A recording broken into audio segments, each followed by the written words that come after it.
오늘 하나님 말씀은 요한복음, 지난주와 동일하게 요한복음 10장 10절입니다. 요한복음 10장 10절. 제가 가진 성경으로는 신약성경 162쪽에 있습니다. 요한복음 10장 10절입니다. 제가 가진 성경으로는 신약성경 162쪽에 있습니다. 제가 여러분 앞에 공독해 드리도록 하겠습니다. 10장 10절. 도적이 오는 것은 도둑질하고 죽이고 멸망시키려는 것뿐이요 내가 온 것은 양으로 생명을 얻게 하고 더 풍성히 얻게 하려는 것이라. 아멘. 이제 오늘 하나님 말씀은 대제목이 계속해서 지금 5주째 이 말씀을 전합니다. 예수님이 오신 이유, 그에 대해서 여러분에게 계속 말씀을 드리고 있습니다. 첫 번째 시간에는 이제 잃어버린 자를 찾아 구원하시려고 예수님이 오셨다. 그리고 두 번째는 죄인을 불러 회개시키려고 이 땅에 오셨다. 그리고 세 번째는 자신을 대속물로 드리려고 예수님이 이 땅에 오셨다. 그리고 지난주에는 우리에게 생명을 주시고 더 풍성하게 하시려고 이 땅에 오셨다. 그렇게 예수님이 내가 온 것은 하면서 말씀하신 네 가지입니다. 거기에 이제 우리 오늘은 지난주에 예수님이 내가 온 것은 생명을 주고 더 풍성하게 하려 합니다. 이 말씀을 가지고 여러분과 말씀을 나누고자 합니다. 그래서 제목은 생명의 풍성한 삶을 살려면 어떻게 해야 하는가? 이것이 오늘 말씀의 제목인 것입니다. 자, 우리는 예수 그리스도로 말미암아 생명을 얻었습니다. 그렇다면 하나님으로부터 받은 그 생명이 우리 가운데 더 풍성하게 되려면 우리는 어떠한 삶을 살아야 그 생명이 우리 안에서 풍성하게 역사하셔서 은혜의 삶을 살 수 있을까? 그것에 대해서 함께 나누고자 하는 것입니다. 첫 번째는 우리는 두 주인을 섬기지 말아야 됩니다. 우리는 두 주인, 우리 안에 마음 가운데 하나님과 또 다른 어떤 주인을 섬기지 말아야 됩니다. 여러분, 양은 자기의 목자만 따를 때에 풍성한 목천지와 쉴만한 안전한 시냇가를 만날 수가 있는 것입니다. 그것이 양들에게는 풍성한 삶인 것입니다. 만약에 그 양이 그 목자를 따르지 아니하고 주변에 눈을 돌리고 그리고 다른 것에 더 자기 관심을 집중시킨다면 그 양은 이내 길을 잃어버릴 것입니다. 그랬을 때는 그 광야 땅에서 그 험난한 골짜기에 맹수와 이리와 그리고 이제 도둑 목자들이 있어서 그 양들을 훔쳐갈 것이고 생명을 앗아갈 것입니다. 양은 목자에게 집중하는 것이 바로 자신의 생명을 풍성하게 하는 것입니다.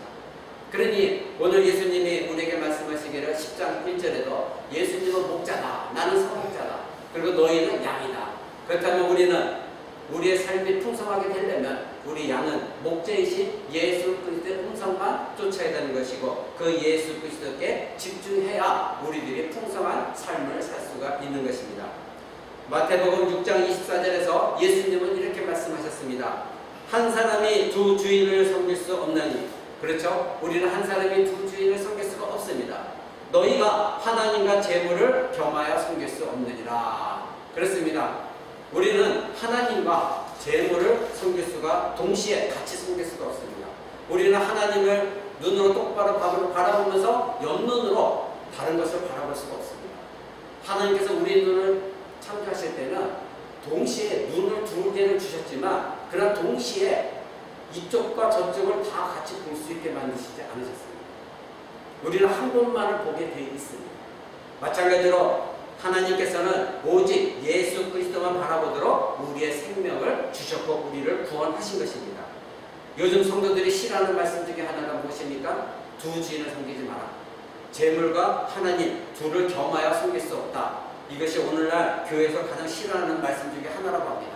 왜냐하면 이 세상에 사는 성도라고 하는 사람들도 물질과 탐욕과 그 세상의 명예를 사모하고 있기 때문입니다. 그렇기에 그리스도와 함께 그것들은 소유할 수 없다 이렇게 말할 때에 많은 사람들이 실망하고 그 말 듣기를 싫어하는 것입니다. 여러분, 가룟 유다를 아시죠? 예수 그리스도를 팔았던 배신했던 가룟 유다, 그 사람은 12 제자 중에 한 사람이었어요. 근데 그 가룟 유다가 어떻게 했습니까? 그 은 30에 눈이 어두워서 예수 그리스도를 팔았던 사람입니다. 12 제자에 속했던 사람이 순간적으로 재물에 눈이 어둡다 보니 예수 그리스도가 눈에 들어오지 않았습니다. 그래서 그는 결국 예수 그리스도를 배신했고 결국 그는 이제 참혹한 죽음, 스스로 자결하는 죽음을 맞이한 것이죠. 여러분 구약 성경에서 사울왕을 한번 보십시오. 사무엘상 15장에 보면 이제 아말렉 전투가 있습니다. 그럴 때 하나님께서 이 사울왕에게 명령하십니다. 뭐라고 하시냐면 그 아말렉은 대대로 이스라엘 백성 너희 자손과 원수가 된 자이니 이제 그들을 모든 걸 다 진멸하라. 그래서 그들이 갖고 있는 소나 양이나 왕이나 어린아이가 됐던 누구든지 다 진멸하라. 하나님 명령하셨어요. 그런데 이 사울왕이 다 진멸을 했습니다. 그런데 두 가지만을 하지 않았어요. 첫째는 아각 왕, 즉 아말렉 그 왕을 죽이지 않고 사로잡아 왔습니다. 그리고 또 하나는 살찐 양, 살찐 짐승들, 소들은 그대로 내버려 두고 자기가 소유화했습니다. 즉 전리품으로 가져왔습니다. 그럴 때 하나님이 사무엘 선지자를 통해서 하신 말씀이 무엇입니까? 너는 내 말을 어겼다. 내 말을 듣지 아니하였다. 내 말을 청정하지 아니하였다. 이 사울왕은 왜 그랬을까요? 첫째는 그 아가왕을 살려준 이유가 무엇입니까? 전쟁터에서 왕을 죽이고 들어왔을 때에 자기 백성들이 자기를 환호하는 것을 그는 생각했습니다. 그러면 상대 원수인 왕을 사로잡아서 들어올 때는 그 백성들이 자기를 더 환호할 것을 그는 알았던 거예요. 그러니까 이 왕의 권세를 더욱더 확장시키고자, 더 자기 자신을 드높이고자 그 아가왕을 죽이지 않고 사로잡았습니다. 포로로 끌고 온 것입니다. 두 번째, 살찐 양, 염소, 소, 이것을 보면 너무 아까웠어요. 그러니까 가장 안 좋은 것들은 다 죽였지만 가장 싫어하는 것들은 자기가 그대로 남겨서 자기의 소유화했던 것입니다. 이 사울왕은 하나님의 마음을 갖고 있기보다는, 그래서 하나님 말씀에 청종하기보다는 자기의 권세와 그리고 아름다운 보기에 좋은 그 물질, 즉 양과 염소, 그것이 탐났던 것입니다. 순간 사울왕은 하나님 말씀을 어겼던 것입니다. 여러분, 마음은 인간이 무엇을 가장 중요하게 생각하는지를 보여주는 것이 마음입니다. 그래서 예수님은 마태복음 6장 21절에 이런 말씀하셨어요. 내 보물이 있는 그곳에 내 마음도 있다. 여기서 보물은 재물만을 얘기하는 것이 아닙니다. 내가 하나님보다도 좋다고 생각하는 그곳에 내 마음이 가 있다는 거 예수님 말씀하시는 것입니다. 만약에 예수 그리스도가 정말로 나의 중요한 귀한 다이아몬드 같은 보화라고 한다면 우리 마음은 예수 그리스도께 있을 것입니다. 그리스도가 나의 주인이시고 그리스도가 나의 보물이란 그 마음이 확실하다고 한다면 우리는 예수 그리스도께 집중할 것이고 예수 그리스도께서 우리를 이끄시는 대로 생명의 풍성함을 우리는 누릴 수가 있는 것입니다. 여러분 생각해 보십시오. 노예가, 즉 하인이 주인에게 집중하고 그 주인의 말에 충성하고 그 주인의 말에 순종한다면 그 주인은 어떻게 하겠습니까? 그 하인을 잘 돌보고 그리고 비록 하인이지만 자식처럼 여길 것이고 먹을 것도 풍성하게 줄 것입니다. 근데 그 노예가, 하인이 다른 집의 종을 더 숨기고 자기 주인의 말에 순종하지 않는다면 이 주인은 어떻게 하겠습니까? 이 악한 종하고 내어 쫓을 것입니다. 마찬가지입니다. 우리는 예수 그리스도의 종입니다. 우리는 예수 그리스도의 노예가 되어졌습니다. 죄의 종이었다가 예수님의 핏값으로 우리를 사셔서 예수 그리스도의 종으로서 우리를 삼아주셨습니다. 우리가 예수를 주인으로, 새 주인으로 모셨습니다. 그렇다면 우리는 새 주인이신, 죄의 종이 아니라, 죄가 우리의 주인이 아니라 새 주인이신 예수 그리스도께 우리는 집중해야 되는 것입니다. 오직 우리의 주인은 누구입니까? 예수 그리스도입니다. 그 예수 그리스도만이 우리의 목자시고 우리는 그리스도만의 양인 것입니다. 그러기에 우리는 목자 대신 예수 그리스도께서 이끄시는 대로 우리는 순종하며 나아갈 때 예수님이 준비하신 푸른 초장과 맑은 시장물과 안전한 그곳으로 우리는 갈 수가 있는 것입니다. 그 목자는 언제나 양의 결핍을 채워주십니다. 근데 우리가 왜 순종하지 못할까요? 우리 안에 있는 조바심, 우리 안에 있는 불신, 우리 안에 하나님을 확신하지 못하는, 약속을 신뢰하지 못하는 마음. 그러니까 내가 해결해야 돼. 나는 급해. 그래서 우리는 하나님을 믿지 못하는 것입니다. 여러분, 배고픈 자는 양식을 찾게 되어 있습니다. 그렇죠? 우리가 배고프면 밥을 먹으려고 하잖아요. 이게 우리에게 주신 본성이에요. 또 타는 목마름을 가진 사슴이 반드시 시냇가를 찾게 되어 있습니다. 감옥에 갇힌 자는 내가 언제 자유를 얻어서 이 감옥에서 나갈 수가 있을까? 그것을 소망하고 있습니다. 그러면 심령이 가난한 자는 이 심령이 부요하기를 원합니다. 그래서 예수님이 말씀하신 거예요. 복 있는 자는 심령이 가난한 자. 우리가 심령이 가난한 자가 하나님을 찾게 돼 있고, 심령이 가난했을 때 예수 그리스도를 찾게 돼 있고, 그랬을 때 예수 그리스도는 우리의 목자시기에 우리의 필요한 모든 것들을 채워주시는 분, 그분이 바로 예수 그리스도인 것입니다. 바로 예수 그리스도를 주인으로 모시고 목자로 모셨을 때 우리는 그 예수 그리스도의 음성만 듣고 쫓는다면 예수님은 우리의 필요한 모든 것을 채워주시는 것입니다. 여러분, 가끔 신문지상에 뉴스지상에도 그런 걸 보시죠? 인터넷에서도 어떤 성공한 사람이 있습니다. 연예계에서 성공했던, 사업으로 성공했던, 정치로 성공했던 그 성공한 사람들이 쉽게 파멸에 빠지는 것을 우리는 보게 돼요. 왜 그들은 그렇게 쉽게 해서 파멸에 빠질까요? 그들은 물질도 가졌어요. 권력도 가졌어요. 그리고 명예도 가졌어요. 그런데 이 모든 것을 다 소유했음에도 불구하고 그들이 파멸로 빠지는, 마약에 빠지고 또는 자살도 하고 자기 스스로 파멸에 빠지는 것을 보게 돼요. 도박에 빠지기도 하고, 그리고 여성과 음란함에 아주 그냥 처절한 그런 음란함의 속에 빠지기도 하고. 왜 그럴까요? 그들이 다 가졌음에도. 바로 그들의 영혼이 언제나 배고파하고 있고 공허하기 때문입니다. 하나님은 우리의 영혼을 창조하셨어요. 근데 이 영혼이 하나님으로 채워지지 아니하면 인간이 아무리 물질을 가졌고 권세를 가졌고 모든 것을 가졌다 해도 또 나은 무언가를 자꾸 추구하게 돼요. 그 나은 무언가가 무엇일까요? 마약이에요. 도박이에요. 음란함이에요. 이것을 자꾸 뭔가를 내가 다른 곳에 새로운 것을 추구하려는 마음이 있다 보니까 파멸로 빠지기 시작하는 것이에요. 여러분, 그들의 영혼에 필요한 것은 마약도 아니요, 도박도 아니요, 음란도 아니요. 뭐냐면 바로 예수 그리스도께 주시는 생명입니다. 그 생명은 예수 그리스도부터 받아야 되는데 이미 세상의 주인이 그들을 꽉 쥐고 있기 때문에 그들은 마치 이 세상의 모든 것이 권력과 물질과 명예인 줄 알고 착각 속에 살다가 이제 그것을 얻었는데 다른 무언가로 채워지지 않는 거예요. 생명이 채워져야 되는데 그러다 보니 그들은 다른 데 눈을 돌리는 것입니다. 여러분, 그들의 영혼을 만족시키시고 생명을 부여할 분은 오직 예수 그리스도인 것입니다. 그런데 이들이 세상의 신으로 가득 차다 보니 예수 그리스도 앞으로 나올 수가 없는 것입니다. 즉 예수 그리스도의 아름다움을 그들은 발견할 수가 없었던 것입니다. 우리 신자도 동일합니다. 세상의 다른 것을 마음에 두고 우리가 그리스도를 바라본다면 우리는 그리스도에서 아무나 흠모할 만한 것이 아름다운 것을 우리는 발견할 수가 없어요. 세상의 눈으로 우리가 바라본다면 그런 사람에게서 영혼의 생명의 풍성함을 우리는 기대할 수가 없습니다.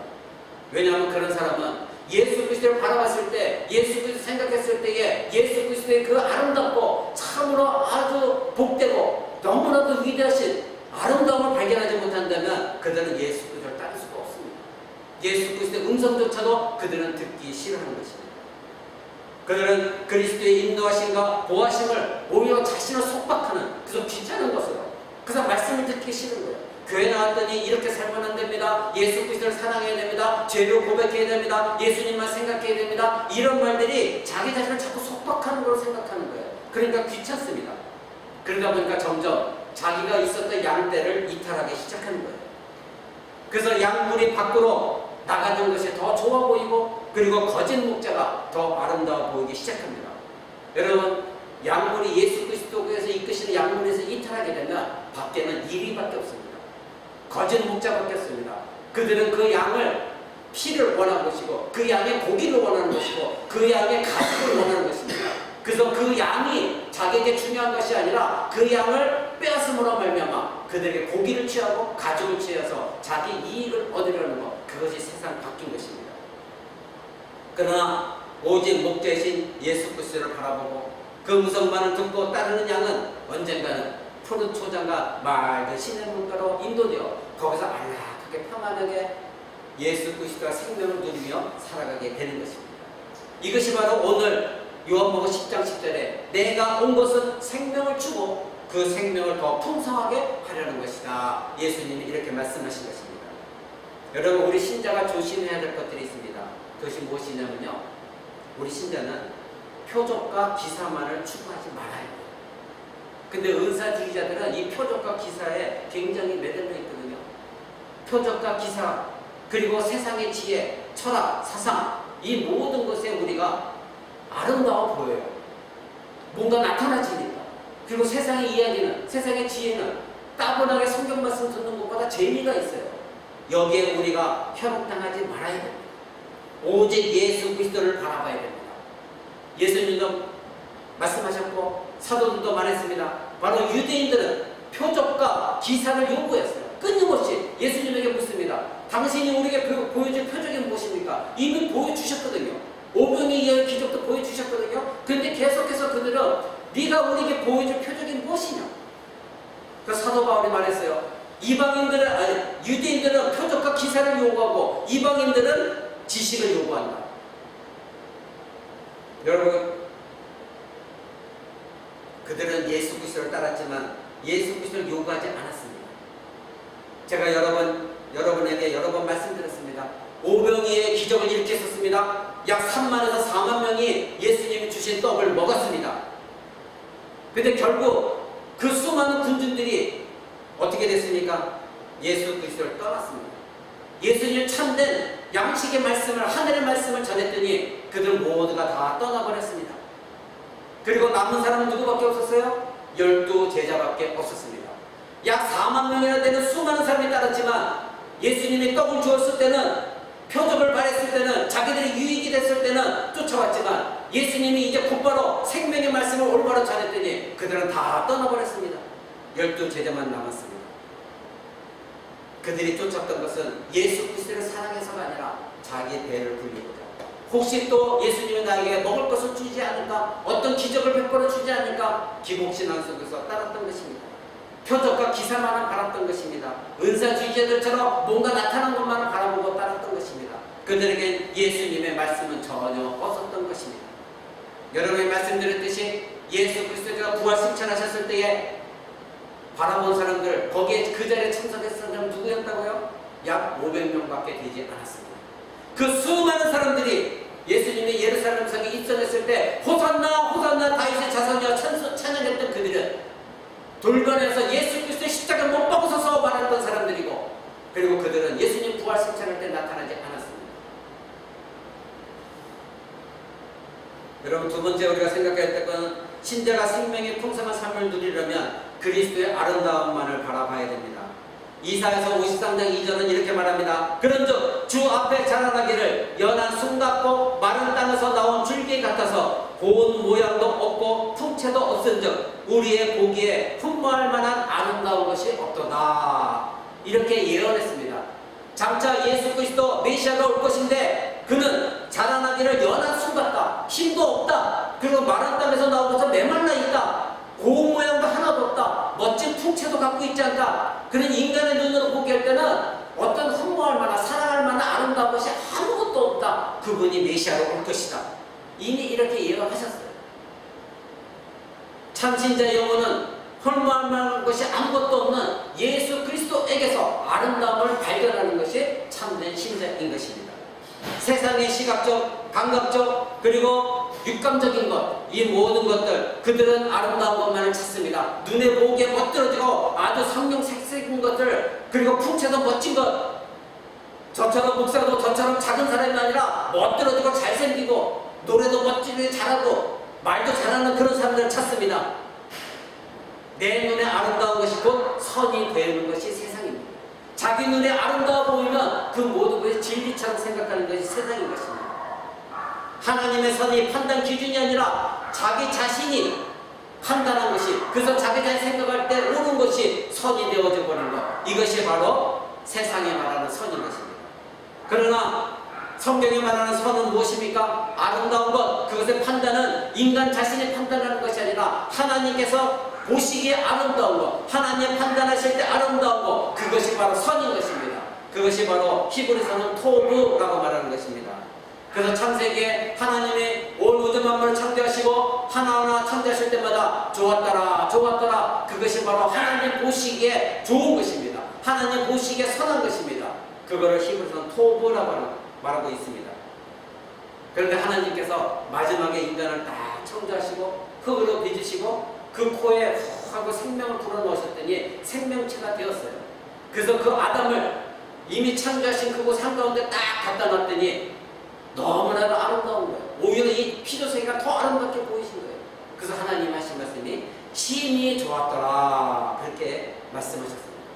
그냥 좋은 것이 아니라 인간을 창조하시고 딱 보셨더니 심히 좋았더라. 즉 하나님께서 자기 형상대로 지으신 인간을 바라봤을 때 심히 좋았다는 것입니다. 왜 그렇습니까? 그 인간에게 하나님이 영혼을 주셨고 그 영혼에다 생명을 불어넣으셨더니 바로 자기와 같은 형상을 가진 자, 그 자를 바라봤을 때 하나님이 심히 좋았다 말씀하신 것입니다. 생명이 없는 아름다움은 죽은 시체에 화장을 한 것과 같은 거예요. 여러분, 제가 미국에 있을 때 장례식에 참여한 적이 있습니다. 미국 사람들은 죽은 사람을 옷을 입히고 화장을 예쁘게 다 해놓습니다. 그리고 관뚜껑을 열고 사람들에게 다 보여줍니다. 그래서 그분과 알았던 사람들은 그 시체를 바라보고 대화도 합니다. 그리고 예전에 함께 나눴던 교제했던 것들을 생각합니다. 여러분 생각해 보십시오. 그 시체에게 아무리 옷을 입히고 그 시체에게 아무리 멋진 화장을 한다고 해서 그 사람의 생명이 있는 사람입니까? 아닌 것입니다. 우리도 마찬가지입니다. 이 세상에 하나님을 믿지 않고 돌아다니는 불신자들의 영혼은 죽은 영혼들입니다. 그들의 영혼이 비록 아름다운 모든 것을 다 추구하고 있고 그리고 금목걸이를 차고 있고 아름다운 멋진 옷을 입었다 할지라도 하나님 보시기에는 추한 사람들인 것입니다. 그 영혼은 죽은 영혼입니다. 죽은 시체에다 화장을 한 것과 같은 사람들인 것입니다.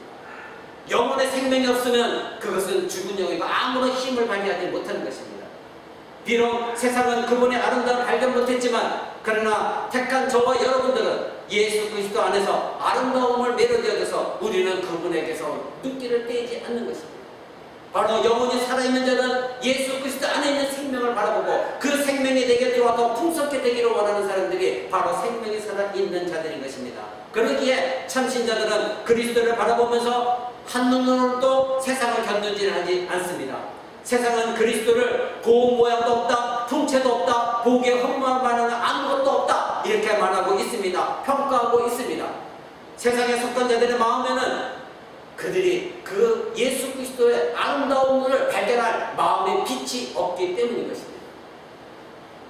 그들의 영혼은 생명이 없는 죽은 영혼이기 때문에 내면의 빛을 상실했습니다. 그래서 마음의 빛으로 그리스도를 바라봐야 되는데 이 마음이 죽은 마음이니 예수 그리스도 안에서 참된 아름다움과 참된 가치를 발견할 수가 없는 것입니다. 여러분 생각해 보십시오. 짐승도 금을 볼 수 있습니다. 짐승도 다이아몬드를 볼 수 있습니다. 그렇죠? 여러분이 혹시 애견을 강아지를 키우고 있다면 생각해 보십시오. 그 강아지도 여러분의 가지고 있는 금을 볼 수 있습니다. 근데 그 강아지가 금의 가치를 금을 보고 금의 가치를 알고 있습니까? 아닙니다. 짐승에게는 하나님이 영혼을 주시지 않았습니다. 내면의 빛을 주시지 않았습니다. 인간에게만 예수 그리스도를 믿을 수 있고 인간만 하나님의 형상대로 창조하셨고 하나님 택한 백성들에게 구원하실 때에 우리에게 내면의 빛을 비춰주셔서 무엇이 참된 가치인가를 알게 하셨습니다. 인간도 자기 자신이 금을 볼 때는 짐승과 달리 그것이 귀한 것을 압니다. 그런데 그들이 왜 예수 그리스도를 알지 못합니까? 왜 예수 그리스도에게서 아름다움을 발견하지 못합니까? 그들의 내면의 세계가 죽어있기 때문입니다. 어둠에 사로잡혔기 때문인 것입니다. 그러니 그들은 짐승과 같이 아름다우신 예수 그리스도를 바라보면서도 그 안에서 아름다운 것을 발견하지 못하고 예수 그리스도의 생명의 가치를 그들은 깨닫지 못하고 언제나 하는 말이 흠모할 것이 아무것도 없도다. 그저 많은 줄기 같다. 뭐가 도대체 저 안에 뭐가 있겠느냐? 여러분 이런 사람들을 성경은 뭐라고 얘기하냐면 이성 없는 짐승 같다. 그렇게 말합니다. 이성 없는 짐승 같은 자들이다. 그래서 그들에게 영혼의 풍성한 생명적인 삶이 없는 이유는 바로 내면의 빛이 이미 죽어있기에 예수 그리스도를 발견하지 못하는 것입니다. 그러나 생명을 얻은 영혼은 저와 여러분 같은 자들은 이 내적 빛을 통하여 강력한 성령의 역사로 말미암아 예수 그리스도의 아름다움을 우리는 발견하게 되는 것입니다. 연한 순 같고 마른 땅의 줄기 같고 연약한 그분에게서 우리는 영혼을 살리는 능력을 우리는 발견하게 되는 것입니다. 죽은 자를 살리시고 오병이의 기적을 일으키셨고 소경의 눈을 뜨게 하셨고 중풍병자를 일으키셨던 그 능력, 그 능력이 바로 예수 그리스도 안에 있는 생명으로부터 나왔다는 것을 우리는 발견하게 되는 것입니다.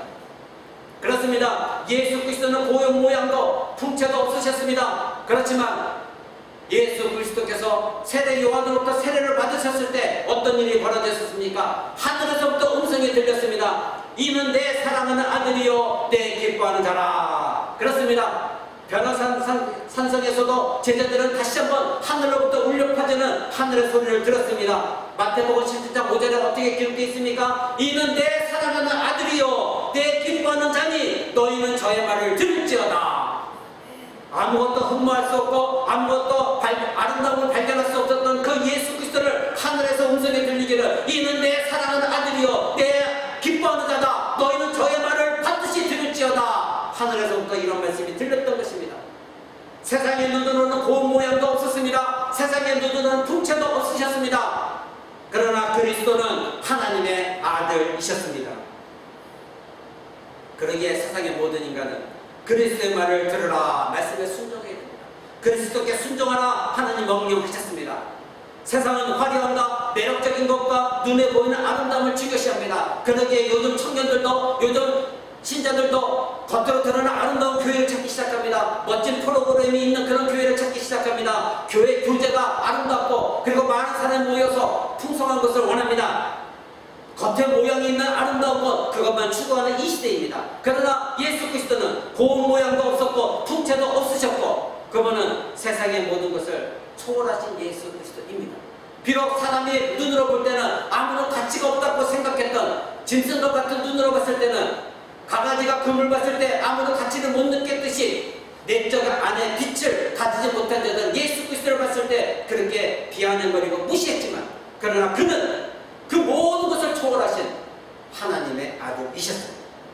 그래서 예수님 말씀하신 것입니다. 요한복음 7장에 외모로 판단하지 말고 공의로 판단하라. 그렇습니다. 우리 인간은 사람을 볼 때도 외모로 판단할 때가 많습니다. 저 사람은 이럴 거야, 이 사람은 저럴 거야. 우리는 그 사람이 말하는 것이나 또는 우리는 그 사람이 입은 옷이나 그 사람이 가지고 있는 지위를 가지고 판단하기 시작합니다. 그러나 예수님 말씀하셨습니다. 외모로 판단하지 말아라. 여러분, 그리스도는 세상이 보기에 흠모할 만한 아름다운 것이 없었습니다. 그들은 그리스도의 아름다움을 아는 생명의 빛이 없었기 때문에 그들은 예수 그리스도 안에 있는 그 아름다움을 발견하지 못했습니다. 오늘 여러분과 함께 찬송가 60장을 찬양했습니다. 1절이 뭐였습니까? 영혼의 햇빛 예수님 가까이 비춰주시고 이 세상 구름이 일어나 가리지 않게 하소서.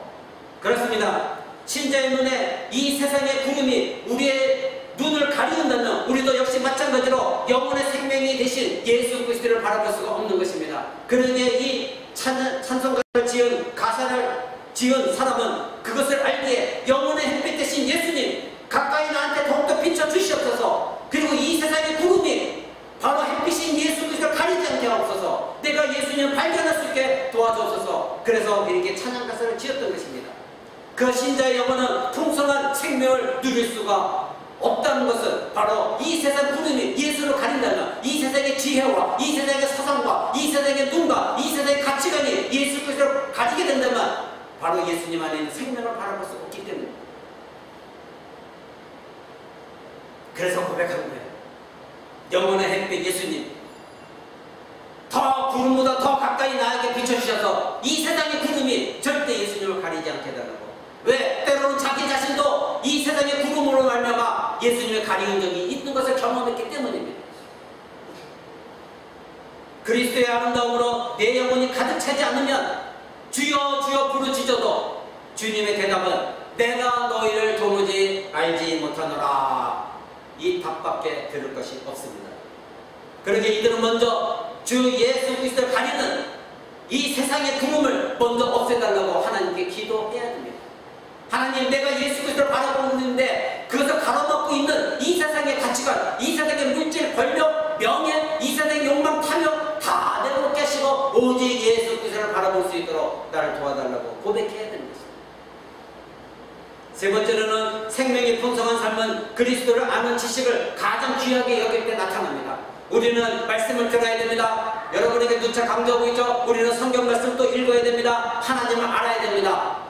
빌립보서 3장 8절은 이렇게 말합니다. 그리스도를 위하여 내게 유익하던 것을 내가 그리스도를 위하여 다 해로 여길 뿐더러 또한 모든 것을 해로 여김은 내 주 그리스도 예수를 아는 지식이 가장 고상함을 인함이라. 내가 그를 위하여 모든 것을 잃어버리고 배설물로 여김은 그리스도를 얻고 그 안에서 발견되려 함이니라. 이렇게 말하고 있습니다.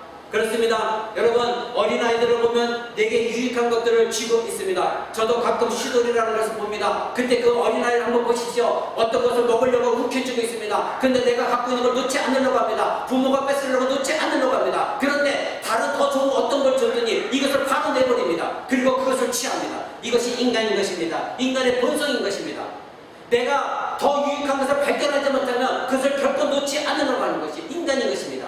여러분, 참 신자는 예수를 아는 지식이 가장 고상해야 되는 것이고, 내가 예수 그리스도를 아는 것이 가장 가치 있는 것이 되어야 되는 것이고, 내가 예수 그리스도를 아는 것이 가장 아름다운 것을 발견하지 못한다면 여러분 계속해서 이 세상을 쥐고 있게 되어 있습니다. 이것이 인간입니다.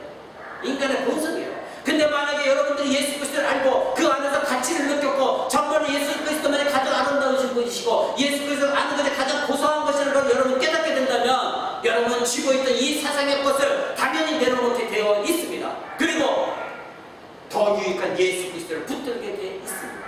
이것이 인간인 것입니다. 여러분, 내게 유익하다고 내가 쥐고 있었던 것은 무엇입니까? 여러분에게는 무엇입니까?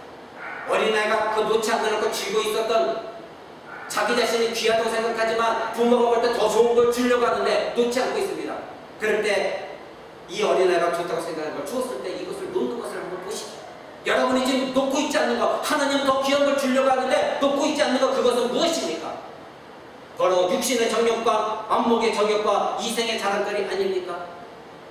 그래서 요한일서 2장 15절에 이렇게 말합니다. 이 세상이나 세상에 있는 것들을 사랑하지 말라. 누구든지 세상을 사랑하면 아버지의 사랑이 그 속에 있지 아니하나니 이는 세상에 있는 모든 것이 육신의 정욕과 안목의 정욕과 이생의 자랑이니 다 아버지께로부터 온 것이 아니요 세상으로 쫓아온 것이라. 아멘. 이렇게 말하고 있습니다.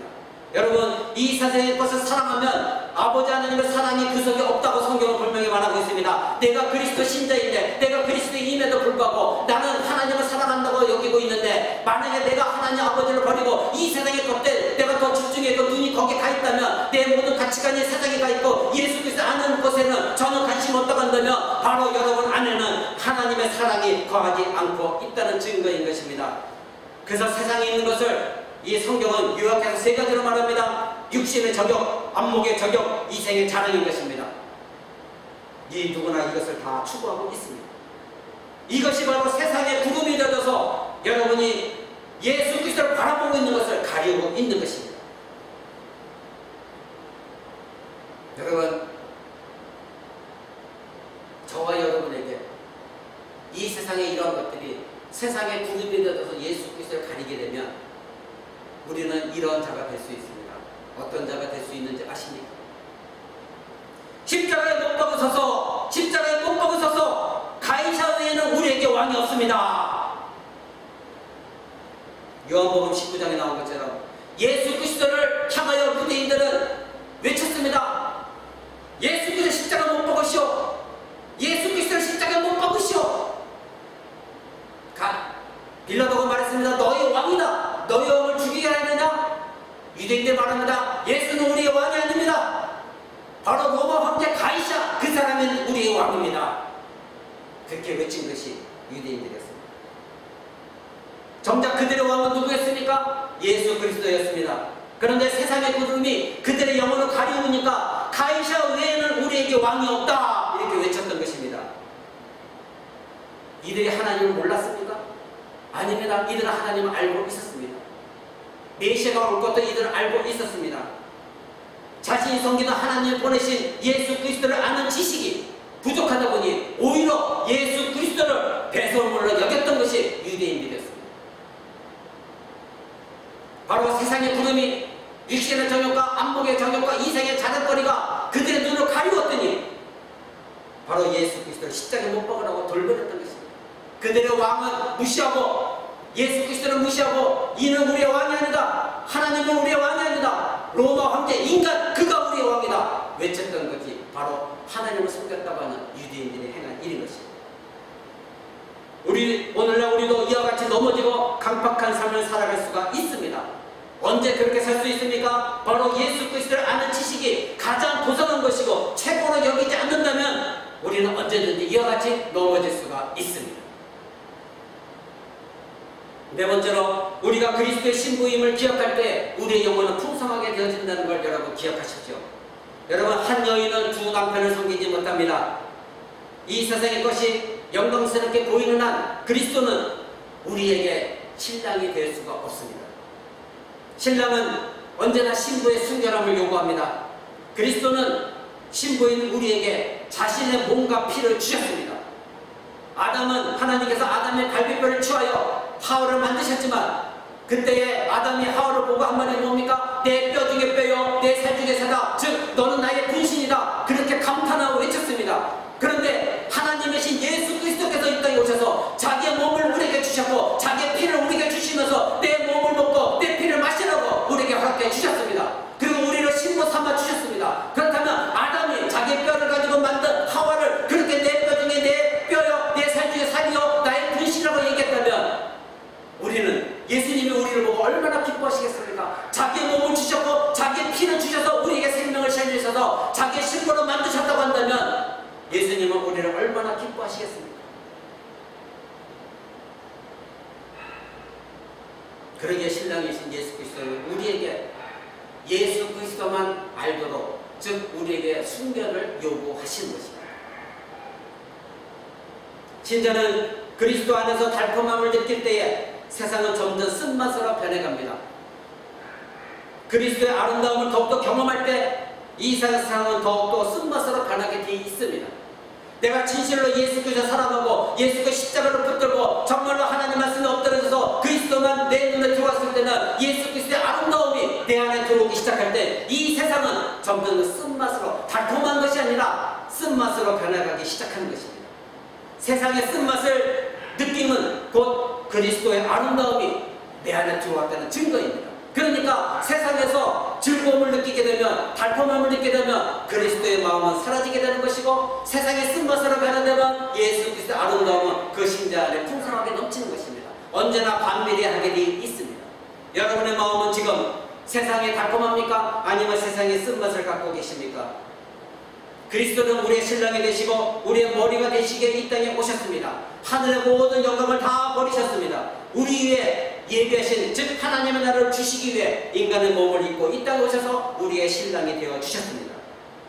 하나님 아버지와 영원히 영광스러운 교제를 하는 그 기쁨을 내려놓으시고 우리를 위해 가난한 자가 되셔서 우리를 부유하게 하시고 우리를 자신의 신부로 영광 가운데 하나님 앞에 서게 하시고자 예수님은 이 땅에 오셔서 우리에게 생명을 주셨습니다. 이러한 만극한 사랑을 주신 우리 주 예수 그리스도를 기억한다면 우리의 생명의 풍성함은 날마다 날마다 더해질 것입니다. 그러려면 그리스도에게 견들질만 하지 마십시오. 여러분의 모든 마음의 눈을 오직 예수 그리스도께 고정하십시오. 그럴 때 세상은 더욱더 쓴맛이 나게 될 것입니다. 그럴 때 오직 예수 그리스도만이 나의 달콤한 기쁨이요 나의 즐거움이요 나의 아름다움이요 나의 신랑인 것을 여러분이 경험하게 될 것입니다. 여러분, 인간의 영혼은 뛰어납니다. 신분에 관계없이 뛰어나게 되어 있습니다. 왜? 하나님이 창조하셨기에. 여러분, 가장 천한 노예를 보십시오. 그 노예가 팔려갈 때도 그 노예의 영혼은 자연세계 어떤 피조물을 봐도 뛰어나는 것이 바로 인간의 영혼인 것입니다. 근데 그 영혼을 주신 분이 누구이십니까? 하나님 아버지십니다.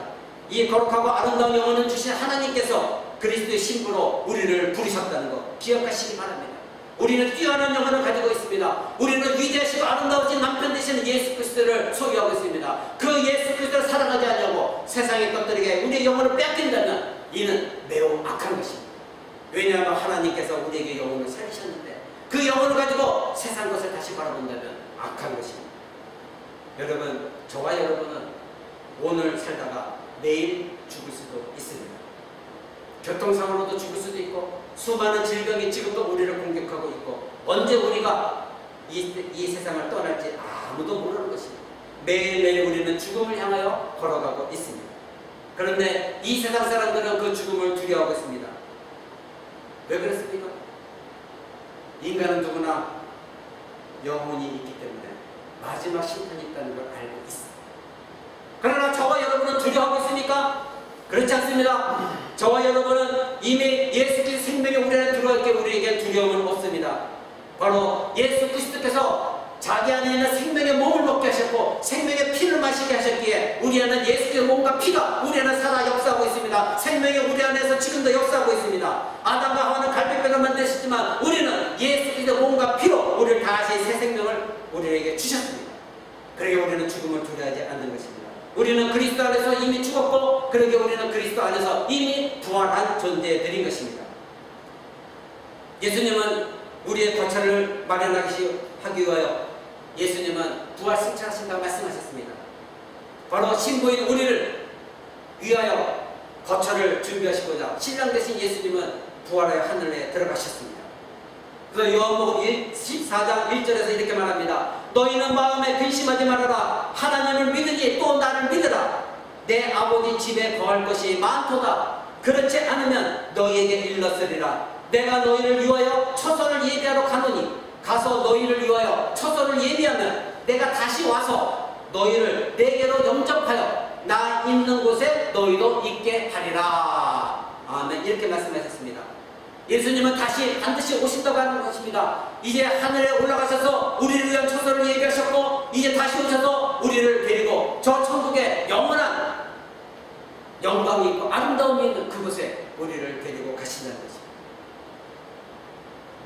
예수님이 다시 오실 때까지 여러분 우리에게는 작은 고통도 있을 것입니다. 어려움과 혼란과 힘든 일이 있을 것입니다. 신자라고 해서 만사형통이 결코 아닙니다. 그건 잘못된 기복신앙. 우리에게 어려움이 닥치고 시련도 있습니다. 우리는 교통사고도 당할 수 있고 아플 수도 있습니다. 그러나 불평불만하지 마십시오. 예수님은 우리의 십자가의 고통을 참으셨다는 걸 기억하십시오. 우리에게 생명을 주시고자 우리에게 그 생명을 더 풍성하게 하시고자 예수님은 기쁨으로 십자가의 고통을 다 감당하셨습니다. 다시 오신 나의 신랑 예수 그리스도를 생각하십시오. 고난가운데서도 영광 가운데 다시 오실 예수 그리스도 신랑 되신 예수 그리스도 사모하며 기다릴 때 우리의 영혼은 은혜 위에 은혜가 되어져 생명의 풍성한 삶을 살아갈 수가 있는 것입니다. 말씀을 마치고자 합니다. 오늘 말씀을 기억하십시오. 저와 여러분이 신자로서 예수님이 주신 그 생명의 풍성한 삶을 살려면 첫 번째, 그리스도 외에 다른 주인을 여러분에게 두지 마십시오. 여러분 예수 그리스도께 견눈질 하지 마십시오. 두 번째, 이 세상의 아름다움을 보지 마시고 그리스도의 아름다움을 날마다 발견하고자 여러분 참된 아름다운 가치가 여러분의 내면에 비춰주셨으니 예수 그리스도 안에 있는 참된 아름다운 가치를 발견하고자 노력하십시오. 세 번째는 그러기 위해서 그리스도를 알기를 더욱더 힘써야 됩니다. 성경적인 지식을 얻고자 힘써야 되는 것입니다. 그럴 때 여러분들은 이 세상 것을 배설물로 여기게 되고 이 세상의 쓴맛이 여러분에 느껴지게 될 것입니다. 네 번째로는 예수 그리스도와 나는 한 몸이 되어졌다는 것. 우리는 예수 그리스도와 결혼했고 혼인관계했고 한 몸이 되어졌다는 것. 그분이 나의 신랑이 되어졌다는 것. 그리고 예수님 그래서 다시 오실 것을 사모하는 신부의 입장으로 이 세상을 살아가십시오. 그렇다면 여러분은 세상의 것이 더 이상 매력적이 되지 않을 것입니다. 이 세상이 여러분을 유혹하지 못할 것입니다. 오히려 쓴맛이 여러분이 느껴지게 될 것입니다.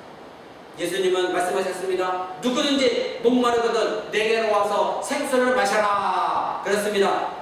예수 그리스도에게 가서 생수를 마시면 우리에게 생명적인 풍성한 생명이 있는 것입니다. 그것이 바로 하나님께서 우리에게 주실 큰 상급이고 복인 것입니다. 여러분, 성경에 나와 있는 38년 된 병자를 기억하시죠? 혈루병을 앓았던 그 여인. 그 여인이 예수 그리스도 옷자락만이라도 만지려고 그 수많은 군중 가운데 들어가 예수님 옷자락을 만졌을 때 그 여인에게 능력이 들어가 예수 그리스도께서 치유하셨습니다. 그 주변에 많은 사람이 있었습니다. 예수 그리스도 주변에는 엄청난 많은 사람이 있었습니다. 그런데 예수 그리스도의 능력을 경험한 사람은 그 많은 군중 중에서 오직 그 여인 한 사람뿐이었습니다. 마찬가지입니다. 오늘날도 지금 예수 그리스도를 믿는 사람이 많이 있습니다. 오늘날도 이 시간에 많은 사람이 예배를 드리고 있습니다. 그러나 아주 적은 소수만이 자신의 영혼에 임하는 예수 그리스도를 능력을 예배 가운데 발견합니다. 수많은 사람이 발견하는 것이 아닙니다. 정말로 예수 그리스도를 만나고자 애쓰는 사람, 예수 그리스도의 아름다움을 발견하고자 애쓰는 사람, 오직 그 안에 있는 가치 있는 보화를 발견하고자 애쓰는 사람, 그분만 나의 신령이시오, 그분에게서 모든 능력이 나온다고 그것을 확신하고 있는 자, 그 사람만이 예배 가운데 예수 그리스도의 능력을 경험하게 되는 것입니다. 오직 나의 목자이신 예수 그리스도를 사랑하고 예수 그리스도를 갈망하고 바라보고 그의 음성만을 사모하는 사람 외에는 이 능력을 풍성하게 경험할 수가 없다는 것을 여러분 꼭 기억하시기 바랍니다. 하나님 말씀하셨습니다. 아브라함에게 나는 네 방패요 너의 지극히 큰 상급이다. 그렇습니다. 이것이 그리스도만을 바라볼 때 우리에게 주어지는 부여함입니다. 바로 하나님이 나의 방패시오, 하나님이 나의 큰 상급이라는 것. 더 이상 무엇을 바랍니까? 이것이 우리에게 축복이라는 걸 여러분 꼭 기억하시기 바랍니다. 예수 그리스도를 사랑하면 성부 하나님을 사랑하는 것이요 성령 하나님을 사랑하는 것입니다. 하나님께서 우리에게 약속하셨습니다. 너는 내 방패요, 나는 너의 방패요, 그리고 너의 지극히 큰 상급이다. 이 약속을 붙드시는 저와 여러분 되시길 바랍니다. 오늘 말씀하신 대로 예수님은 이 땅에 우리에게 생명을 주시고 그 생명을 풍성하게 하시고자 오셨습니다. 오직 예수 그리스도만 바라보고 예수 그리스도만 붙드는 저와 여러분 되시기를 우리 주 예수 그리스도의 이름으로 간절히 축원을 드립니다.